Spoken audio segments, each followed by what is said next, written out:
Hello students, आज का topic है पीरियोडिक टेबल।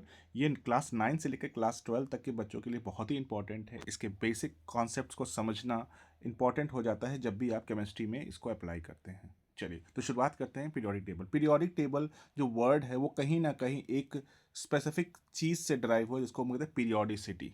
ठीक है, तो ये पीरियोडिसिटी वाला जो कॉन्सेप्ट है ये एक सिंगल पर्सन का कंट्रीब्यूशन नहीं है, इसमें कई लोगों के कंट्रीब्यूशन है। तो उन्हीं सारे लोगों को एक एक करके हम लोग स्टडी करते हैं कि उनकी क्या क्या हाइपोथेसिस थी या क्या क्या उन्होंने थ्योरीज बताई थी।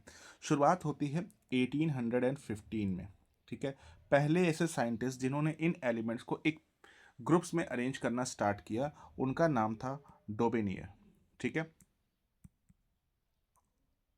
ठीक है, इन्होंने क्या किया, एलिमेंट्स को, जितने भी एलिमेंट्स उस समय डिस्कवर थे उनको एटॉमिक वेट के हिसाब से, ठीक है, एटॉमिक वेट के हिसाब से अरेंज किया। फिर इन्होंने 3 ग्रुप्स का फॉर्म किया। ठीक है, 3 ग्रुप्स, मैं आपको शॉर्ट में सब कुछ बता दे रहा हूँ ताकि आपको अगर एमसीक्यूज में कुछ पूछा जाता है तो आप आराम से बात कर लेंगे। एटॉमिक वेट के हिसाब से अरेंज किया, 3 ग्रुप्स का फॉर्मेशन किया और इस बिहाफ पर इन्होंने एक ट्रायड रूल इन्वेंट किया, या ट्रायल रूल प्रोड्यूस किया, ट्रायड। ठीक है, मैं इसको क्लियरली लिख देता हूँ। ट्रायड, ट्रायड मतलब ट्रायड रूल क्या कह रहा था ये भी बता देते हैं हमको। ट्रायड रूल के हिसाब से लेट सपोज हमारे पास 3 एलिमेंट है जिसको हमने एटॉमिक वेट के हिसाब से अरेंज करा है, तो उसमें ए और सी के वेट का जो भी, ठीक है, एवरेज होगा या मीन होगा वो आपका एटॉमिक बी के इक्वलेंट होगा। ठीक है, यहाँ पर ए और सी के एटॉमिक वेट का जो मीन होगा वो एग्जैक्टली बी के इक्वलेंट होगा। तो इस बिहाफ पर इसको एक ट्रायड रूल कहा गया। ठीक है, लेकिन ये ट्रायड रूल हर एलिमेंट के लिए अप्लाई नहीं हो रहा था, हर एलिमेंट के लिए ट्रू नहीं था। तो इस वजह से इसको आगे चल के हमने छोड़ दिया। स्टार्टिंग हो चुकी थी पीरियोडिक टेबल की, बट यहाँ पर ये चीज़ हर एलिमेंट के लिए एप्लीकेबल नहीं था, तो यहाँ पर इसको छोड़ दिया गया। फिर इसके बाद अगले साइंटिस्ट आए 1864 में। ठीक है, जिनका नाम था न्यूलैंड, जिनका नाम था न्यूलैंड। इन्होंने क्या कहा कि सर इसको ना एटॉमिक वेट के हिसाब से रहने देते हैं। ठीक है, इन्होंने कहा इसको एटॉमिक वेट के हिसाब से ही हम रहने देते हैं। ठीक है, लेकिन इस बार 3 ग्रुप की जगह पर हम 8 ग्रुप्स का फॉर्मेशन करेंगे। ठीक है, 8 ग्रुप्स का फॉर्मेशन करेंगे। ठीक है, और यहाँ पर हम एक चीज़ को डिनोट करेंगे कि हर फर्स्ट एलिमेंट अपने 8वें एलिमेंट के साथ एक प्रॉपर्टी शेयर कर रहा है या रिजम्बलेंस शो कर रहा है। ठीक है, ये रिजम्बलेंस शो कर रहा है।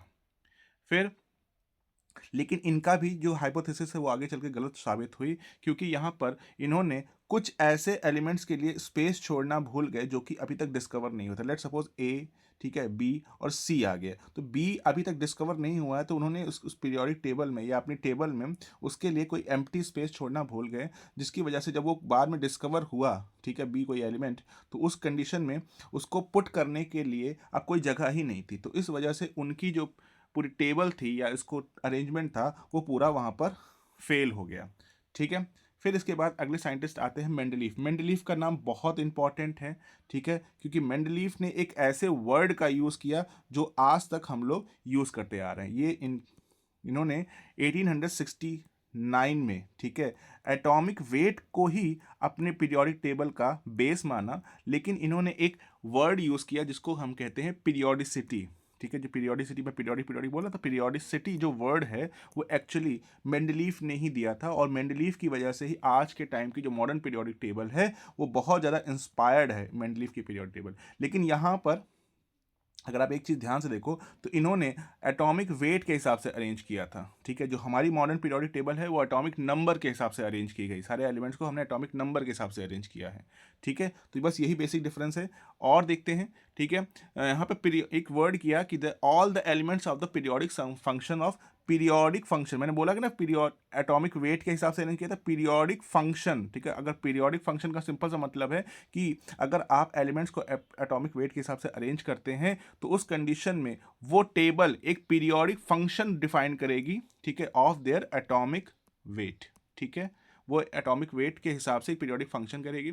ठीक है, आगे चलते हैं। लेकिन इस मेंडलीफ के बाद एक और साइंटिस्ट आए, उन्होंने एक चीज़ बताई कि भाई मेंडलीफ भैया ऐसा ना करो। ठीक है, अगर तुम ये सारे एलिमेंट्स को एटॉमिक वेट के बजाय, ठीक है, 1912 में आए थे मोजले। ठीक है, इन्होंने कहा कि एटॉमिक वेट के जगह पर अगर आप एटॉमिक नंबर के हिसाब से इसको अरेंज करो ठीक है, एटॉमिक वेट को हटाकर, ठीक है, एटॉमिक नंबर, सॉरी,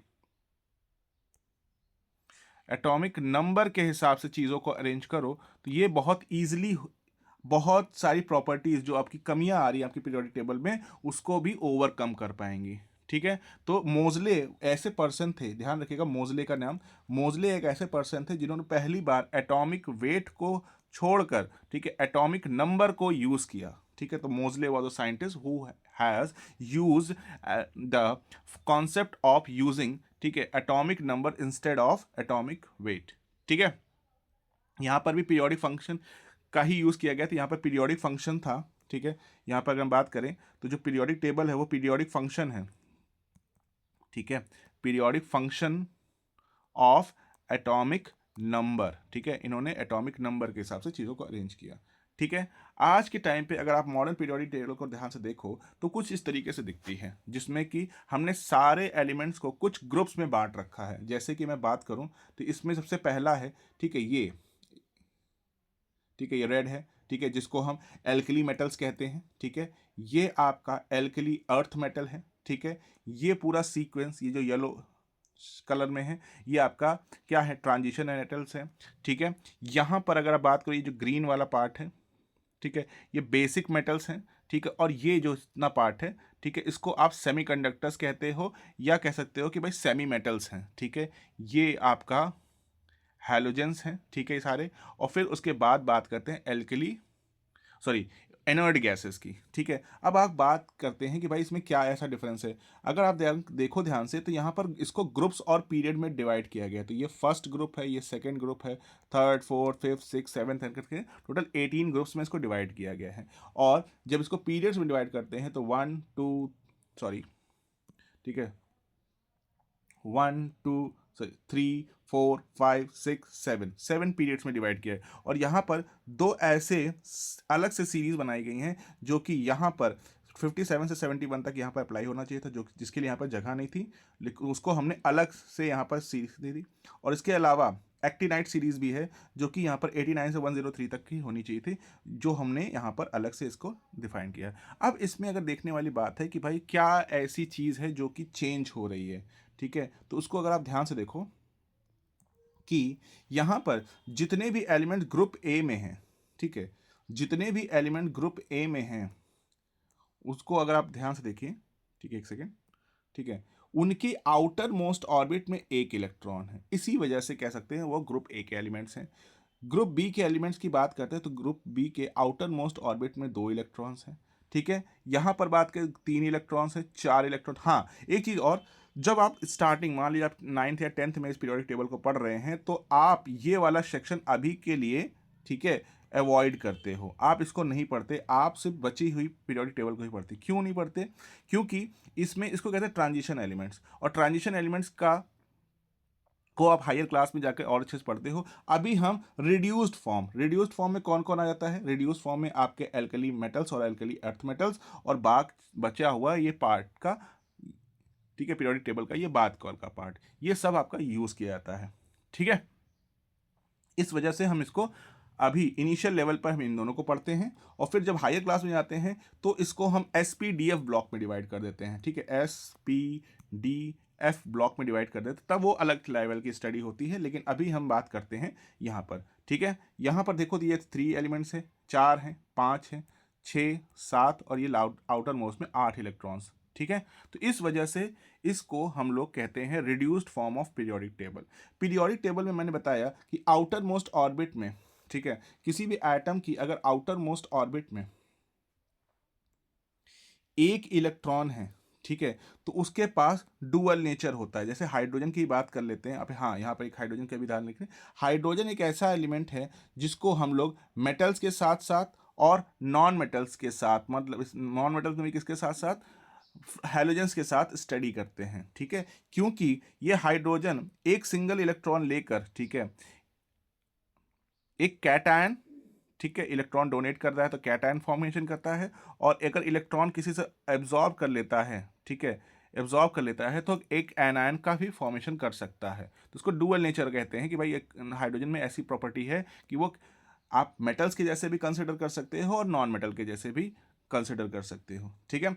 और यहाँ पर लिथियम में भी आउटर मोस्ट में एक इलेक्ट्रॉन है, जिसकी वैलेंसिटी अगर हम बात करें तो लिथियम की इलेक्ट्रॉनिक नंबर होता है 3, ठीक है। तो उसका इलेक्ट्रॉनिक कॉन्फ़िगरेशन 2,1 हो जाएगा, ठीक है। इसके अलावा सोडियम में भी अगर 2, ठीक है, सोडियम में भी आप करोगे तो 281 आउटर मोस्ट में एक इलेक्ट्रॉन है। पोटेशियम में भी 2881 आउटर मोस्ट में एक इलेक्ट्रॉन है। इस तरीके से आउटर मोस्ट में एक इलेक्ट्रॉन होने की वजह से इन सब की वैलेंसी भी हम +1 मानते हैं, सारे मेटल्स हैं। वैसे ही यहाँ पर आउटर मोस्ट में 2 इलेक्ट्रॉन्स होंगे, ठीक है। यहाँ पर आउटर मोस्ट में 3 इलेक्ट्रॉन्स हैं, आउटर मोस्ट में 4 इलेक्ट्रॉन्स हैं। तो इसके हिसाब से आप आइडेंटिफाई कर सकते हो ग्रुप कौन सा है। ये ग्रुप 1 है क्योंकि आउटर मोस्ट में एक इलेक्ट्रॉन है। ग्रुप 2 आउटर मोस्ट में 2 इलेक्ट्रॉन है। ग्रुप 3 आउटर मोस्ट में 3, ग्रुप 4 आउटर मोस्ट 4, ऐसे करते करते आप कर सकते हैं, ठीक है। अब मेटल की कंडीशन अगर हम देते हैं तो मेटल, ठीक है, हमेशा इलेक्ट्रॉन्स को डोनेट करते हैं, ठीक है। मेटल हमेशा इलेक्ट्रॉन्स को डोनेट करते हैं, इस वजह से उस पर हमेशा ही प्लस चार्ज आता है। अब जितना इलेक्ट्रॉन्स डोनेट करेगा, लेट्स सपोज अगर उसने एक इलेक्ट्रॉन डोनेट किया तो एक प्लस चार्ज, 2 इलेक्ट्रॉन डोनेट करेगा तो 2 प्लस चार्ज आ जाते हैं, ठीक है। वहीं पर नॉन मेटल्स की बात कर लेते हैं। नॉन मेटल्स की बात कर ले, नॉन मेटल समझ लो यहाँ पे कहाँ पे है, ठीक है, ये पार्ट, ठीक है, ये आपका नॉन मेटल वाला पार्ट है, ठीक है। ये क्या होते हैं कि ये इलेक्ट्रॉन एब्जॉर्ब करना पसंद करते हैं, ठीक है, किसी से इलेक्ट्रॉन लेने की टेंडेंसी होती है। तो नॉन मेटल्स, ठीक है, जितने इलेक्ट्रॉन्स एब्जॉर्ब करते हैं उतने ही उस पर नेगेटिव चार्ज आते हैं, ठीक है, क्योंकि इलेक्ट्रॉन लेने वाला हमेशा ही डेप्थ में रहता है, ठीक है, ऋण में चला जाता है, तो उसकी वजह से उतने ही 2 इलेक्ट्रॉन्स लिए 2 नेगेटिव चार्ज आ जाते हैं, ठीक है। इसके अलावा एक आते हैं नोबल गैसेस। नोबल गैस की कह सकते हैं आउटर मोस्ट, ठीक है, किसी भी एटम की जो आउटर मोस्ट ऑर्बिट होती है, हम उसको ही चेक करते हैं क्या वो अपने इलेक्ट्रॉन्स में कंप्लीट है। अगर नहीं है, ठीक है, तो वो या तो मेटल हो गया या तो नॉन मेटल। लेकिन एनी हाउ अगर वो कंप्लीट है, जैसे कि हम हीलियम का ही बात कर लें, हीलियम के पास एक ही इलेक्ट्रॉन है, एक ही ऑर्बिट है, और उस ऑर्बिट में मैक्सिमम नंबर ऑफ इलेक्ट्रॉन जो होते हैं वो 2 हैं, और उसके बाद 2 प्रेजेंट भी हैं। इसकी वजह से हम हीलियम को कहते हैं कि सर वो सैचुरेटेड है, ठीक है, हीलियम अपने आप में सैचुरेटेड है, ठीक है। वहीं पर किसी भी नॉन मेटल की आउटर मोस्ट ऑर्बिट में अगर 8 इलेक्ट्रॉन है, या हीलियम के रिस्पेक्ट में सिर्फ 2 से ही होता है क्योंकि ऑर्बिट एक ही है, नेक्स्ट सेकंड ऑर्बिट से थर्ड ऑर्बिट में या फोर्थ ऑर्बिट में अगर आउटर मोस्ट में, ठीक है, 8 इलेक्ट्रॉन है, तो उस कंडीशन में उसको हम सैचुरेटेड कंसिडर करते हैं। और सैचुरेटेड होने की वजह से वो नोबल गैस कहलाती है। नोबल गैस का सिंपल सा मतलब एक ऐसा एलिमेंट जो जल्दी किसी से रिएक्शन नहीं करेगा। रिएक्शन तभी होता है या तो उसके पास किसी चीज़ की एक्सेस होगी, इलेक्ट्रॉन्स की एक्सेस है जो उसकी काम की नहीं है, या उसके पास इलेक्ट्रॉन्स की कमी होगी, ठीक है। तो इलेक्ट्रॉन्स की कमी रहेगी तो इलेक्ट्रॉन्स वो एब्जॉर्ब करने की कोशिश करेंगे, अगर इलेक्ट्रॉन एक्सेस में है तो इलेक्ट्रॉन्स को डोनेट करने की कोशिश करते हैं, ठीक है। तो ये हो गया एक ब्रीफ इंट्रोडक्शन पीरियोडिक टेबल का। इसमें बहुत सारी चीज़ें हैं जिसको आप एक एक करके पढ़ोगे। आने वाले लेक्चर्स में मैं इसको और डेप्थ में लेके जाऊंगा, हर एक वैलेंसी, इलेक्ट्रो पॉजिटिविटी, इलेक्ट्रोनेगेटिविटी, ठीक है। एक चीज़ और मैं कंफर्म कर देता हूँ, जैसे कि बात करते हैं यहाँ पर, ठीक है, यहाँ पर ये सारे मेटल्स हैं, ठीक है। और मेटल से जब आप इधर के साइड मूव करते हैं तो एलिमेंट्स की जो इलेक्ट्रोनेगेटिविटी है, ठीक है, विद्युत ऋणात्मकता, ठीक है, या इलेक्ट्रोनेगेटिविटी, वो बढ़ती जाती है, क्योंकि ये सब इलेक्ट्रॉन डोनेट करने की टेंडेंसी रखते हैं, और ये इलेक्ट्रॉन एक्वायर करने की, जो जो भी इलेक्ट्रॉन को एक्वायर करेगा उस पर इलेक्ट्रोनेगेटिविटी बढ़ेगी, ठीक है, क्लियर है। जब ऊपर से नीचे चलते हैं तो ऑर्बिट्स बढ़ती हैं, ठीक है। इसमें एक ऑर्बिट है, इसमें 2 ऑर्बिट है, इसमें 3 ऑर्बिट, 4 ऑर्बिट, 5 ऑर्बिट, ये पूरे में इसमें एक ऑर्बिट, इसमें 2, ऐसे करके होता है, एक ऑर्बिट वाले, 2 ऑर्बिट वाले, 3, 4, तो लगातार ऊपर से नीचे चलते हैं तो ऑर्बिट बढ़ती है। ऑर्बिट बढ़ती है तो लगातार इसका साइज भी बढ़ता है। हाँ, साइज में कंफ्यूजन होता है कि सर क्या है, देखो मैं 2 के एग्जाम्पल लेके बताता हूँ, ठीक है। यहाँ पर एक सेकेंड मैं आपका एग्जाम्पल लेता हूँ। हाँ, सोडियम का ले लेता हूं और क्लोरीन का ले लेता हूं, ठीक है, सबसे बेस्ट एग्जांपल रहते हैं, ठीक है। सोडियम और क्लोरीन, सोडियम का इलेक्ट्रॉनिक कॉन्फ़िगरेशन अगर देखोगे 281 होता है, क्लोरीन का 287 होता है। सर इसमें भी 3 ऑर्बिट हैं, 1 2 3, इसमें भी 3 ऑर्बिट हैं, 1 2 3, तो इस वजह से क्या दोनों के साइज सेम होंगे, ठीक है। क्या दोनों के साइज सेम होंगे, तो हम कहेंगे नहीं, ठीक है, इनके साइज सेम नहीं होंगे। क्यों नहीं होंगे? क्योंकि जो आउटर मोस्ट ऑर्बिट का इलेक्ट्रॉन होता है, ठीक है, वो हमेशा न्यूक्लियस से पुल होता है, ठीक है। तो जब एक इलेक्ट्रॉन होगा तो वो उसमें जो अट्रैक्शन फोर्स होता है वो कंपेरेटिवली कम होता है। वहीं पर जब 7 इलेक्ट्रॉन होंगे और वो न्यूक्लियस उनको खींचेगा तो ज़्यादा फोर्सफुली खींचेगा, तो ये सातों इलेक्ट्रॉन्स उसकी जो आउटर मोस्ट ऑर्बिट है उसको स्क्वीज कर लेती हैं, सिकोड़ लेती हैं। तो जब सेम नंबर ऑफ ऑर्बिट्स होने के बावजूद आउटर मोस्ट में इलेक्ट्रॉन्स डिफरेंट हों, ठीक है, तो उस कंडीशन में वहाँ पर ज़्यादा इलेक्ट्रॉन जिस भी एलिमेंट में होंगे उसका साइज छोटा होगा। तो कह सकते हैं क्लोरीन का साइज, ठीक है, कंपेरेटिवली छोटा होने वाला है एज कंपेयर टू सोडियम के साइड से, ठीक है। भले ही दोनों में ऑर्बिट सेम है, देखो 3 ऑर्बिट इसमें भी हैं और 3 ऑर्बिट इसमें भी हैं, लेकिन फिर भी क्लोरीन के पास 7 इलेक्ट्रॉन हैं, ठीक है, जिसकी वजह से इसका साइज छोटा हो जाएगा। ये इलेक्ट्रॉन सिकुड़ के ऑर्बिट के पास पहुंच जाएंगे और यहाँ पर सिर्फ एक ही इलेक्ट्रॉन है जिसकी वजह से इसका साइज हायर रहेगा। ये हो गई इलेक्ट्रॉन के बिहाफ पर। लेकिन उसके अलावा जो दूसरा कॉन्सेप्ट होता है कि सर जब ऑर्बिट ही बढ़ गई, बस इसमें एक ऑर्बिट है, इसमें एक ऑर्बिट है, इसमें 2 ऑर्बिट, 3 ऑर्बिट, इसमें 4 ऑर्बिट, तो जब 4 ऑर्बिट होगी तो ऑर्बिट बढ़ने से तो इसमें कंडीशन ही खत्म हो जाती है। पहले तो हमें ऑर्बिट ही चेक करना होता है। अगर ऑर्बिट,